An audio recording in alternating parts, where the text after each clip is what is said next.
Hello everyone, welcome to day 2 of charity vlog. So నిన్న చెప్పినట్టే మా స్టేలో పెయిడ్ బ్రేక్ఫాస్ట్ ఆప్షన్ కూడా ఉంది, సెలార్లో వాసవి టిఫిన్స్ అని చెప్పి. సో బ్రేక్ఫాస్ట్ చేశాక ఆల్రెడీ లగేజ్ అంతా ప్యాక్ చేస్తాం. డిపాజిట్ అది పే చేయాల్సి ఉంటుంది మీరు చెక్ ఇన్ చేసినప్పుడు. సో అది చెక్అవుట్ చేసి డిపాజిట్ కలెక్ట్ చేసుకొని ఇప్పుడు నెక్స్ట్ డేకి వెళ్ళాలి. మీకు స్క్రీన్ మీద రేట్స్ పెట్టాను, ఈ పర్టికులర్ స్టే రేట్స్ అవి అలా.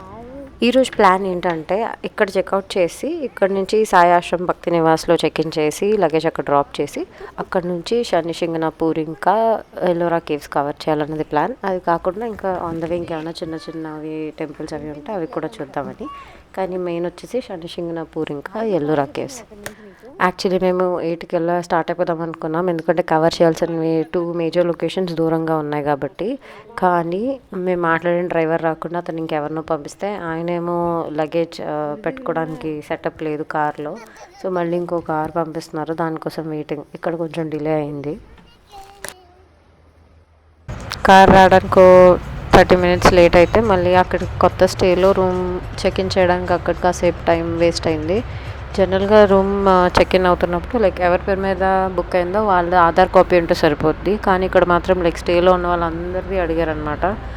మా దగ్గర సాఫ్ట్ కాపీస్ ఉండేవి. సో బయటకు వెళ్ళి రోడ్ క్రాస్ చేసి అక్కడ నుంచి సాఫ్ట్ కాపీస్ అవి తీసుకుని రావడానికి కొంచెం టైం అది వేస్ట్ అయింది. ప్లస్ వాళ్ళు అలొకేట్ చేసిన రూమ్ కూడా కొంచెం లోపలికి ఉందన్నమాట. సో అలా స్టార్ట్ అయ్యేసరికి 11 అయింది.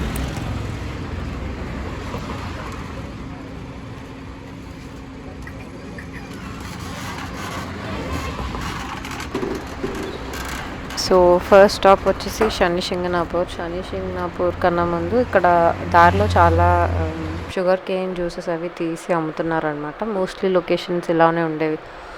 స్వింగ్స్ ఇంకా బుల్స్తోనేమో జ్యూస్ అది ఎక్స్ట్రాక్ట్ చేసి చాలా ఒక్క ప్లేస్లో కాదు మల్టిపుల్ ప్లేసెస్లో ఇలా ఉండేది. సో దీని తర్వాత ఇంక ఉండవు షాప్స్ అని చెప్తే సో ఇక్కడ మేము దిగి కొంచెం రిఫ్రెష్ అయ్యి స్టార్ట్ అయ్యాం.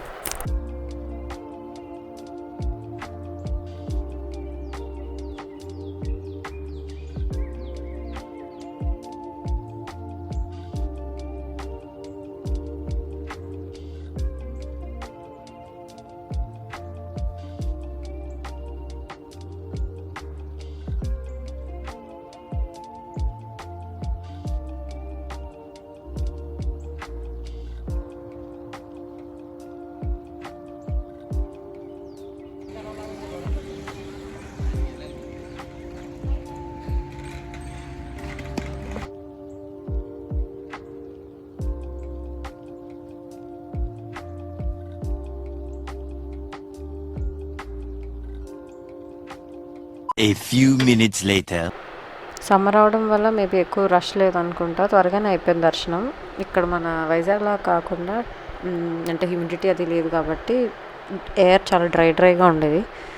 వేడి మాత్రం టెంపరేచర్స్ దారుణంగా ఉండేవి అనమాట మనలాగే.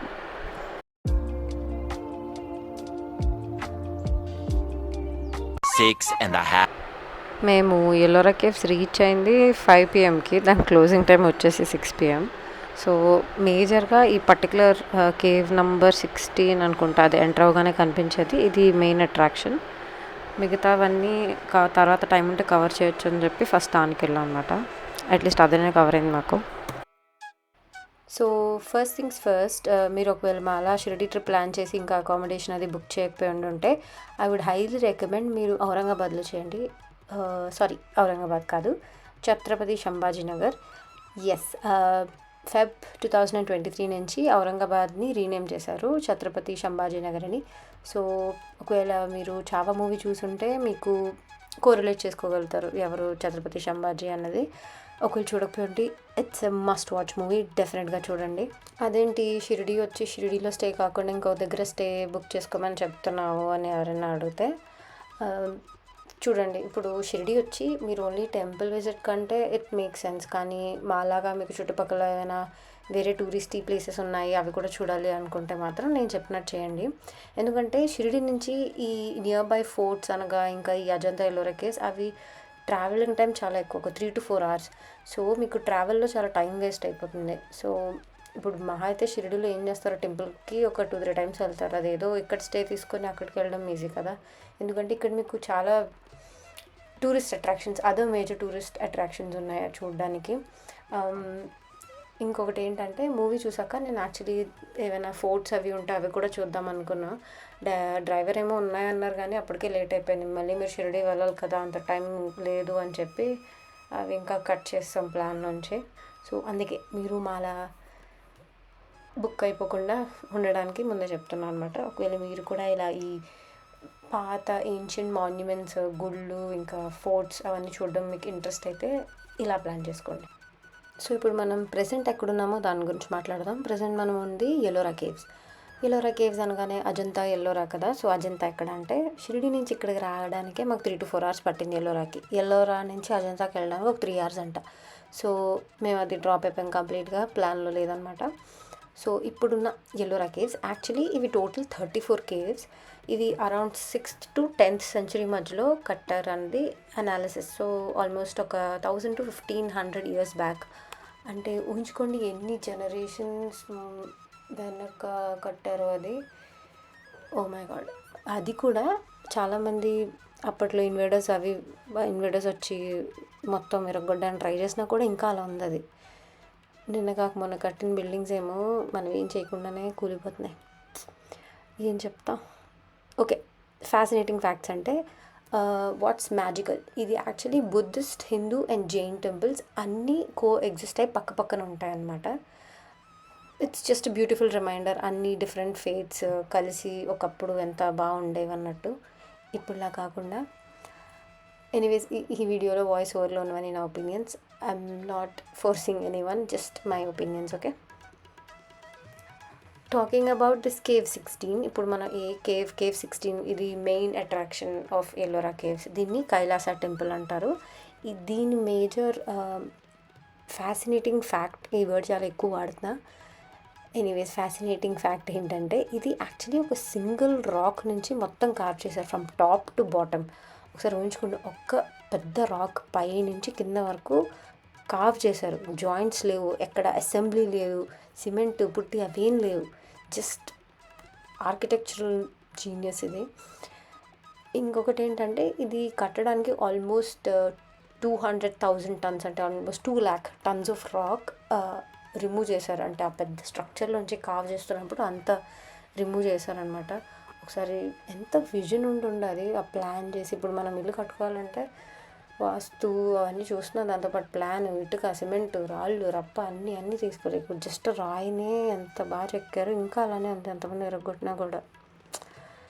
అది ఎక్కడైనా చిన్న తప్పు అయితే మొత్తం వాళ్ళు అనుకున్నది తేడా కొట్టేస్తుంది. మీకు అర్థమవుతుందా? చిన్న అలైన్మెంట్ కూడా మిస్ అవ్వకుండా అంత నీట్గా. ప్లస్ ఆబ్వియస్ ఇప్పుడు స్టోన్ ఒక దగ్గర కొడితేనే క్రాక్ ఇచ్చేస్తుంది అడ్డదిడ్డంగా. అలా కాకుండా నాకు ఒక పర్ఫెక్ట్ ఈ షేప్లో కావాలి అంటే ఏమన్నా మాటలు రావట్లేదు అసలు ఎలా చేశారో ఏంటో. ఇంకొక కూల్ ఫ్యాక్ట్ ఏంటంటే, ఫ్యాసినేటింగ్ వర్డ్ అయిపోయింది, ఇప్పుడు కూల్. ఇక్కడ మీరు కొన్ని నా వీడియోస్లో చూస్తే పైన ఇంకా కొన్ని ఒరిజినల్ కలర్ పిగ్మెంట్స్ ఉంటాయి. ఇది నేను లేపాక్షి వెళ్ళినప్పుడు కూడా అక్కడ కనిపించింది అనమాట. కానీ మన వాళ్ళు తను సరిగ్గా ప్రిజర్వ్ చేయట్లేదు. చాలా డిస్ట్రక్షన్, అందరూ పాడు చేయాలి, నాశనం చేయాలి అని ట్రై చేసినా కూడా ఇంకా కొన్ని ఫ్రాగ్మెంట్స్ అలానే నాకు చూస్తే బాధేసేది. లైక్ ఒకసారి ఊహించుకొని మొత్తం టెంపుల్ మొత్తం అలా కలర్స్తో, ఆ పెయింటింగ్స్తో ఒకప్పుడు ఎంత అందంగా ఉండేదో. మొత్తం ఈ మ్యాసివ్ స్టోన్ అంతా ఫుల్గా పెయింట్ చేసి ఉండేదంట. ఇప్పుడు మీకు నార్మల్గా చూస్తేనే వావ్ అనిపిస్తుంది. ఒకసారి ఫుల్గా ఉంచుకోండి, ఫుల్ పెయింటింగ్స్తో, అందమైన పెయింటింగ్స్తో, చాలా వైబ్రెంట్గా భలే ఉండేదేమో కదా. నాకు అప్పుడప్పుడు అనిపిస్తుంది, మీరు ఒకవేళ బృహదేశ్వర టెంపుల్ కూడా వెళ్ళుంటే మీకు అక్కడ ఈ టూర్ గైడ్ చెప్తున్నప్పుడు ఉంటుంది ఏంటి, ఒకప్పుడు ఇక్కడ లైక్ ప్రతి పౌర్ణమికో లేకపోతే ఫెస్టివల్స్ అప్పుడు ఫుల్ దీపాలు పెట్టి ఇక్కడ లైక్ డ్యాన్సెస్ అయ్యేవి. ఒక్కొక్కసారి ఊహించుకుంటే ఒకసారి నైట్ మొత్తం దీపాలు, బృహదేశ్వర టెంపుల్ ముందే అది పెద్ద టెంపుల్ అది, అక్కడ మొత్తం డ్యాన్సెస్, పర్ఫార్మెన్సెస్, పాపా ఊహించుకుంటేనే లైక్ గూస్ బంప్స్ వచ్చేసినాయి. సో పేరెంట్స్ ఒకవేళ మీకు స్కూల్ గోయింగ్ కిడ్స్ ఉంటే డెఫినెట్గా వాళ్ళని ఇలాంటి ప్లేసెస్కి తీసుకెళ్ళండి. అంటే జస్ట్ షిరిడి అంటే టెంపుల్కి వెళ్ళి వచ్చడం కాకుండా చుట్టుపక్కన ఇలాంటి మాన్యుమెంట్స్ అవి చూపిస్తే సో వాళ్ళకు కూడా ఒక ఇది ఉంటుంది, ఓకే మన ఫోర్ ఫాదర్స్ లేకపోతే మన యాన్సిస్టర్స్ చాలా లైక్ అడ్వాన్స్డ్ టూల్స్ అవి వాడేవారు, వాళ్ళు కూడా చాలా గొప్ప గ్రేట్. ఎందుకంటే ఇప్పుడున్న not sure about current syllabus, maybe మేము చదువుకున్నప్పుడు మాత్రం మొత్తం వరల్డ్ వార్స్, ఇంకా ఇండియాని లైక్ బ్రిటిషర్స్ ఎలా రూల్ చేశారు అదే ఎక్కువ ఉండేది. మన ఎలా చెప్పాలి, మన పూర్వీకులు వాళ్ళ స్కిల్స్ గురించి కానీ, వాళ్ళు అసలు ఏం సాధించారు, like before Britishers invaded India ఎలా ఉండేది, అది ఎక్కువ ఉండేది చిన్న చిన్న చాప్టర్స్. కానీ దాని మీద ఎంఫసిస్ ఎక్కువ ఉండేది కాదు. మేబీ ఐసీఎస్సీ సిబిఎస్ఈ సిలబస్లో ఉందేమో, because the syllabus keeps on changing. స్టేట్లో అంత ఉండేది కాదు. సో యా, మేబీ మీరు అట్లీస్ట్ ఇలాంటి ప్లేసెస్ తీసుకెళ్తే వాళ్ళకి ఇంట్రెస్ట్ పెరిగి దాని గురించి ఎక్కువ నేర్చుకోవడానికి కూడా ట్రై చేస్తారు. సో అలా మా ఎల్లోరా కేవ్స్ టూర్ అయిన తర్వాత త్వరగా ఫినిష్ చేసాం. అంటే ఫుల్ పరిగెట్టి చూస్తాం అనమాట, టైం అయిపోతుందని. ఆల్మోస్ట్ క్లోజింగ్ టైంకి బయటకు వచ్చేసాం. బయటకు వచ్చేసాక ఇక్కడి నుంచి ఇంకొక శివుని గుడికి వెళ్ళాం. కానీ అది నా దగ్గర రికార్డింగ్స్ లేవు. అక్కడి నుంచి డైరెక్ట్ ఇంకా మా స్టేకి. చాలా ఎగ్జాస్ట్ అయిపోయాం అప్పటికి. 6.5 hours later. Okay, so that's it for this vlog. Next video I'll try to post if I'll see ఏమైనా vlogs ఇలా చేయగలిగితే ట్రై చేస్తా చేయడానికి. Do comment, like and share and subscribe. Thank you for watching.